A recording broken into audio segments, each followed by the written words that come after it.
Hi hello. അപ്പോൾ ഞാൻ ഇന്ന് ബുക്ക് പൂജ ഡേ 1ൻ്റെ വ്ളോഗായിട്ടാണ് കേട്ടോ വന്നിട്ടുള്ളത്. അപ്പോൾ ഞാനിതാ വൈകുന്നേരമൊക്കെ ആയപ്പോൾ ഫുൾ അടിച്ച് തുടച്ച് വൃത്തിയാക്കിയിട്ടുണ്ട്. ശേഷം അമ്പലത്തിൽ പോയി കേട്ടോ. അമ്പലത്തിൽ നിന്ന് ഇതാ കുറച്ച് പുണ്യാഹമൊക്കെ വാങ്ങി വന്നിട്ടുണ്ട്.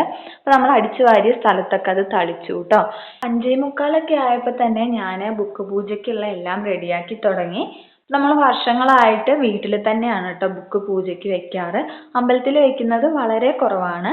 എല്ലാം കൃത്യമായി നോക്കിയിട്ട് തന്നെ നമ്മൾ നോമ്പും കാര്യങ്ങളൊക്കെ എടുത്തിട്ടാണ് വീട്ടിൽ പൂജയ്ക്ക് വെക്കുന്നത്. ഇനി ഒരു പീഠം എടുത്ത ശേഷം അതിലൊരു വെള്ള തുണി വിരിച്ചിട്ടുണ്ട്. അതിൽ ഗണപതിനെയും സരസ്വതിനെയും കൃഷ്ണനെയാണ് കേട്ടോ വെക്കുന്നത്. അപ്പോൾ കൃഷ്ണന്റെ വിഗ്രഹം നല്ല വലുതായതുകൊണ്ട് തന്നെ ഇതിൻ്റെ ഒപ്പം വയ്ക്കാനായിട്ട് നമുക്ക് സാധിച്ചില്ല. ചെറിയ വിഗ്രഹങ്ങളൊന്നും ഉണ്ടായിരുന്നില്ല. അപ്പോൾ ഇതിൻ്റെ പുറകിലായിട്ട് തന്നെ സ്റ്റാൻഡിലാണ് കേട്ടോ ഞാൻ വെച്ചത്. ശേഷം ദാ വിളക്കിൽ 5 തിരിയിട്ട് വെച്ചിട്ടുണ്ട്. അതുപോലെ തന്നെ സാമ്പ്രാണിയും കർപ്പൂരവും കിണ്ടിയിൽ വെള്ളവും തുളസിക്കതിരൊക്കെ ഇട്ട് റെഡിയാക്കി വെച്ചിട്ടുണ്ട്.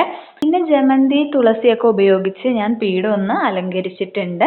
പിന്നെ നമ്മളിതാ ബുക്ക് പൊതിഞ്ഞ് വൃത്തിയായിട്ട് കൊണ്ടുപോയി വെച്ചിട്ടുണ്ട് കേട്ടോ.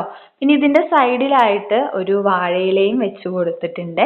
അത് നമുക്ക് പ്രസാദം സമർപ്പിക്കാൻ വേണ്ടിയിട്ടാണ്.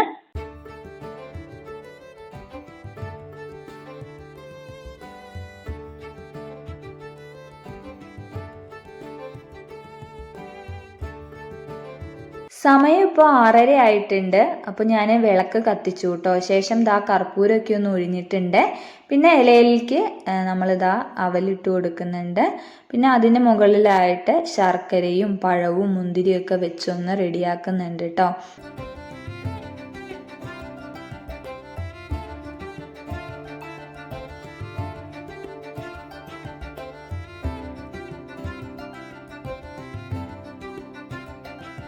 രാമായണം വെക്കാനായിട്ട് ഞാൻ മറന്നിട്ടുണ്ടായിരുന്നു. പിന്നെ എടുത്ത് വെക്കുകയാണ് കേട്ടോ ചെയ്തത്.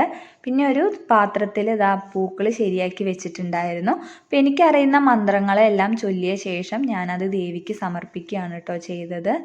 ഞാൻ യൂട്യൂബ് നോക്കി കുറേ തിരുമേനിമാരുടെ വീഡിയോസ് കണ്ട് റെഫർ ചെയ്തിട്ട് അതിൽ കോമൺ ആയിട്ട് വരുന്ന കാര്യങ്ങളാണ് കേട്ടോ പൂജയ്ക്ക് ചെയ്യുന്നത്. അല്ലാണ്ട് എനിക്കിതിനെക്കുറിച്ച് കൂടുതലായിട്ട് പറഞ്ഞു തരാനായിട്ട് വീട്ടിൽ മുത്തശ്ശിമാർ അങ്ങനെയൊന്നും ഇല്ല കേട്ടോ. അപ്പം ഞാൻ തന്നെ ഇത് കണ്ട് ഞാൻ ചെയ്യുന്നതാണ്. അപ്പം എന്തെങ്കിലും തെറ്റുണ്ടെങ്കിൽ ക്ഷമിക്കണം.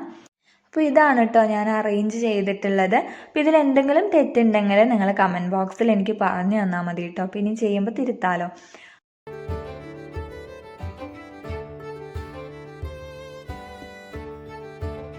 അപ്പോൾ അങ്ങനെ ഞാൻ ഏകദേശം വിളക്കത്ത് 1 മണിക്കൂർ വെച്ചിട്ടുണ്ടായിരുന്നു. ശേഷം അതുകൊണ്ട് ഞാൻ പ്രസാദം ഉണ്ടാക്കുകയാണ് കേട്ടോ ചെയ്തത്. അപ്പോൾ അവലിലേക്ക് പഴം അരിഞ്ഞിട്ടു. ശേഷം ശർക്കര ചിരണ്ടി ഇട്ടിട്ടുണ്ട് കേട്ടോ. പിന്നെ കുറച്ച് മുന്തിരി ഉണ്ടായിരുന്നു. അപ്പോൾ ഇതെല്ലാം കൂടി മിക്സ് ചെയ്ത് നല്ലൊരു അടിപൊളി പ്രസാദം ഞാൻ തയ്യാറാക്കി എടുത്തു കേട്ടോ. എനിക്ക് നല്ല ഇഷ്ടമാണ് പ്രസാദമൊക്കെ കഴിക്കാൻ വേണ്ടിയിട്ട്. അപ്പോൾ നമ്മുടെ ഡേ 1 ഇത്രയേ ഉള്ളൂ കേട്ടോ. അപ്പോൾ വീഡിയോ ഇഷ്ടപ്പെട്ടെങ്കിൽ എല്ലാവരും ലൈക്ക് ചെയ്യുക, ഷെയർ ചെയ്യുക, ചാനലൊന്ന് സബ്സ്ക്രൈബ് ചെയ്യുക. അപ്പോൾ നാളെ ഡേ 2 വിശേഷങ്ങളായിട്ട് കാണാം കേട്ടോ.